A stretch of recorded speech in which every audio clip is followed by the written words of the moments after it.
Hello, movie lovers. Welcome back to The Movie Hunter. Today, we're diving into Black Phone 2 from 2025, directed by Scott Derrickson. This film surprised me despite high expectations from the original's buzz, but it left me frustrated as a standalone. I'm giving it a 6 out of 10. Stick around to hear what worked, what didn't, and I need your help picking my next watch. Before we dive deeper into this horror, mystery, and thriller, I'd love your support for The Movie Hunter. Please hit that like button and subscribe. It means the world to me. Thanks so much in advance for joining the hunt. Black Phone 2 has earned generally positive reviews, scoring a 6.3 out of 10 on IMDb from 26,000 users and a 72% critic score on Rotten Tomatoes from 179 reviews, with an 83% audience popcorn meter score from over 2,500 verified ratings.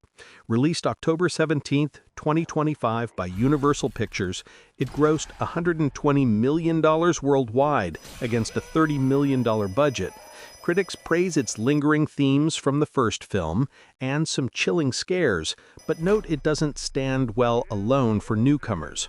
It's a sequel to The Black Phone 2021, following the survivors of that nightmare as evil persists and the phone is ringing again. Four-time Academy Award nominee Ethan Hawke returns to the most sinister role of his career as the Grabber seeks vengeance on Finn from beyond the grave by menacing Finn's younger sister, Gwen, Madeleine McGraw. The headstrong 15-year-old Gwen begins receiving calls in her dreams from the Black Phone and seeing disturbing visions of 3 boys being stalked at a winter camp known as Alpine Lake. Determined to solve the mystery and end the torment for both her and her brother, Gwen persuades Finn to visit the camp during a winter storm. There she uncovers a shattering intersection between the Grabber and her own family's history. Together, she and Finn must confront a killer who has grown more powerful in death and more significant to them than either could imagine, with supporting roles from Jeremy Davies and newcomer Demian Bichir. My personal reaction? As someone who hadn't watched the first movie, the opening visuals drew me in with that eerie, snowy camp vibe.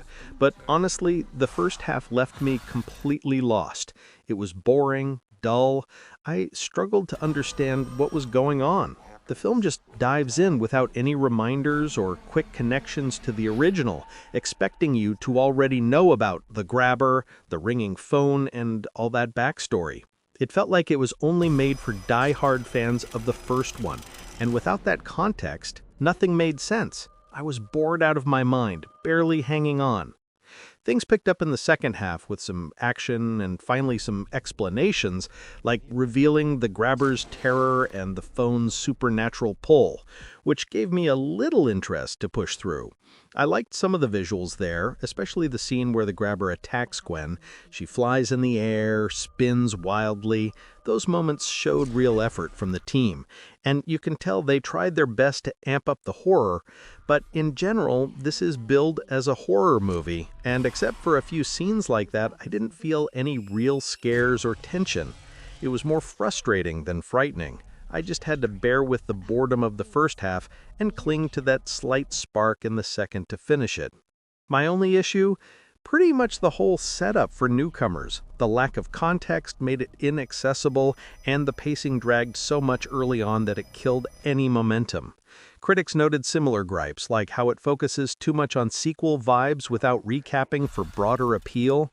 Overall, I'm giving Black Phone 2 a 6 out of 10. It's got some labor and visual flair in the back half that earns it that score, especially for fans, but it's not groundbreaking or scary enough to stand out. I won't rewatch it and don't recommend it unless you loved the first. Out of curiosity, though, I'll check out the original now. But hey, the box office says $120 million from a $30 million budget, so audiences who became fans clearly loved it more than me. That's it for this movie review. What did you think of Black Phone 2?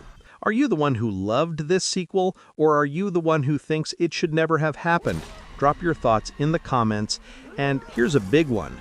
Suggest a movie for my next watch. I'm hunting for something standalone horror or a thriller that doesn't rely on sequels to keep the streak going, so hit me with your picks.